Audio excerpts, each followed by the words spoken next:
નમસ્કાર કૃષિ મિત્રો, હું યોગેશ પટેલ, માર્કેટિંગ સલાહકાર, ગુજરાત પ્રાકૃતિક કૃષિ વિકાસ બોર્ડ અને આત્મા અંતર્ગત આપનું હાર્દિક સ્વાગત કરું છું. તો મિત્રો, આજે આપણી સાથે છે પ્રગતિશીલ ખેડૂત એવા શશિકાંતભાઈ. મારું નામ શશિકાંત મોહનભાઈ પટેલ, રહેવાનું વેલવાચ, તાલુકા જિલ્લા વલસાડ. શશિકાંતભાઈ, જેમ તમે કીધું દૂધનું તો તમે મૂલ્યવર્ધન કરો જ છો, પણ હવે જે ગોબર અને ગૌમૂત્ર છે એમનું તમે શું કરો છો? તો પહેલાં તો ગોબર અને ગૌમૂત્ર મારા જે ખેતરમાં જોઈએ છે તો હું જીવામૃત અને ઘન જીવામૃત બનાવવા માટે વાપરું છું. બરાબર છે. પ્લસ સુભાષ પાલેકરજી કહે છે કે ભાઈ એક ગાયથી 30 એકર ખેતી થાય છે, તો મારી પાસે ગાયો વધારે છે, તો મારી પાસે સરપ્લસ જે ગૌમૂત્ર અને ગોબર રહે છે તો હું જીવામૃત બનાવીને બી વેચું છું અને સીધું ગોબર, તાજું ગોબર અને તાજું આપણે ગૌમૂત્ર એ પણ હું સેલ કરું છું. આપણે આ ક્યાં પ્રોડક્શન ક્યાં કરો છો તમે? જીવામૃત ને બધું ક્યાં બનાવો છો? જીવામૃત ને એ બધું મારા ઘરે જ છે ને એના સારું મેં એક અલગથી જ એક શેડ બનાવ્યો છે કે ત્યાં એક સાઈડ પાસે ઘન જીવામૃત બનાવું છું અને એક સાઈડ પાસે જીવામૃત બનાવું છું.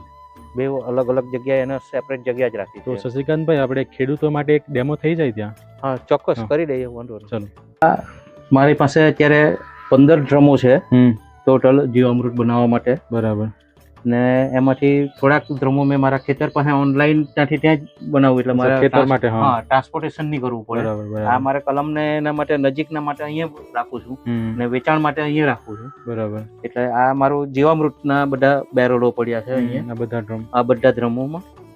તો એમાં જીવામૃત બનાવવાનું એવું છે કે 10 કિલો ગોબર, 10 લીટર ગૌમૂત્ર, 1 કિલો બેસનનો લોટ, 1 કિલો ગોળ અને 500 ગ્રામ જમીન વડલા નીચેની માટી, જંગલની માટી. હું મારી નજીકમાં જંગલ છે એટલે હું જંગલની માટી વાપરું છું. બરાબર. તો આ રીતે એને સવાર સાંજ 1-1 મિનિટ 7 દિવસ સુધી હલાવતું રહેવાનું ઘડિયાળના કાંટામાં. તો એ 7મે દિવસે તમારું જીવામૃત બનીને તૈયાર થઈ જશે. આ રીતે પછી હું એનો ઉપયોગ ખેતરમાં કરું છું. શશિકાંતભાઈ, આ તો વાત થઈ આપણે જીવામૃતની. તો ઘન જીવામૃતનું કંઈ છે તમારી પાસે અત્યારે ડેમો માટે? હા, ઘન જીવામૃત બી છે. એટલે જે રીતે મારો આ પોર્શન જીવાણુ માટેનું છે કે જીવામૃત ને એવું બનાવવા માટે, તેવી રીતે ઘન જીવામૃત માટે મારો એક બીજો અલગથી પોર્શન રાખ્યો છે કે ત્યાં હું ઘન જીવામૃત બનાવું છું. બરાબર. તો મિત્રો, શશિકાંતભાઈએ આપણને જીવામૃત વિશે તો માહિતી આપી. હવે આપણે એમની પાસેથી ઘન જીવામૃતની માહિતી લઈશું. શશિકાંતભાઈ, આ આપણે ઘન જીવામૃત બનાવવાનું છે. તો ઘન જીવામૃત બનાવવા માટે અમે જ્યારે ઉનાળાનો ટાઈમ હોય ને તે વખતે અમે છાણને સૂકવીને મૂકી દઈએ છીએ કે જ્યારે ચોમાસામાં આપણે જે ઘન જીવામૃત જોઈએ છે તો ત્યારે કેવી રીતે બનતો, જે સૂકવીને અમે રાખી મૂક્યું હતું. હવે અત્યારે મારે હમણાં શેરડીમાં નાખવું છે તો એના માટે મેં એ સૂકું છાણ લગભગ મેં 250 કિલો જેવું લીધું છે એ. બરાબર. ને એની અંદર મેં 200 લીટર જેવું આપણું જીવામૃત જે બનાવ્યું ને એ જીવામૃત આની અંદર નાખ્યું છે. હવે એને મિક્સ કરીને હવે એને ઢાંકીને 24 કલાક જેવા 24 થી 48 કલાક રાખી દઈશ. એટલે જે જીવાણુ છે એ આ બધું જે સૂકું છાણ ને આ જીવામૃત આ બે મિક્સ થઈને ઘન જીવામૃતની અંદર કન્વર્ટ થઈ જશે. આ રીતે આપણું ઘન જીવામૃત તૈયાર થઈ જશે. તો શશિકાંતભાઈ, આનું તમે સેલિંગ કરશો કે પછી પોતાના માટે જ છે? ઘન જીવામૃત બી ઓર્ડર હોય તો તે પ્રમાણે આપણે એ લોકોને બનાવીને આપીએ છીએ ને વધારે પડતું આપણે પોતાના ખેતર પૂરતો ઉપયોગ કરીએ છીએ. બરાબર. પણ કિચન ગાર્ડનમાં ને એવા થોડાક લોકો લઈ જાય છે. અત્યારે મારી શેરડી અને મેં ઓલરેડી એક વખત ડાંગરની અંદર આનો ઉપયોગ કરી દીધો છે ને હવે શેરડીની અંદર પાછો કરવા જઈ રહ્યો છું. બરાબર. શશિકાંતભાઈ, હવે આપણે તમારું જેમ આગળ જોયું એ રીતના તમે જીવામૃત અને ઘન જીવામૃતનો ઉપયોગ કરીને આજે કરો છો તમારા ફાર્મમાં. અને બીજું વસ્તુ એ છે કે તમે આ ઘન જીવામૃતનો ઉપયોગ કર્યો પછી તમને એમનું રિઝલ્ટ કેવું મળ્યું અને તમે કેટલું ઉત્પાદન લીધું એ પણ અમારા ખેડૂત મિત્રોને જણાવશો. ધર્મેશભાઈ, જીવામૃત અને ઘન જીવામૃતનો ઉપયોગ કરવાથી જે મને રિઝલ્ટ મળ્યું એવું એ કરું છું. પણ તે પહેલાં એક મારે બીજી વાત કહેવી છે. મારો આ જે ખેતર છે તો એમાં મેઇન ક્રોપ મારો આંબાવાડી છે. હવે બરાબર છે.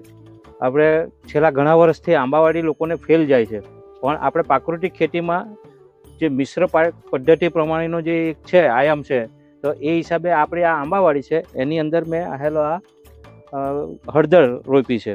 તો હવે હળદરની છે, હવે આ મારી 40-40 ફૂટે મારી કલમો રોપેલી છે ને આ જે કલમની છે તે આ લગભગ 270 બાય 40 ફૂટનો જે ગારો છે આમાંથી મેં જે આ જીવામૃત અને ઘન જીવામૃત વાપર્યું ને આમાંથી આ ખાલી આ જે 40 બાય 270 ફૂટમાં મને 128 મણ જેવી આ મારી હળદરનું ઉત્પાદન થયું હતું લાસ્ટ યર.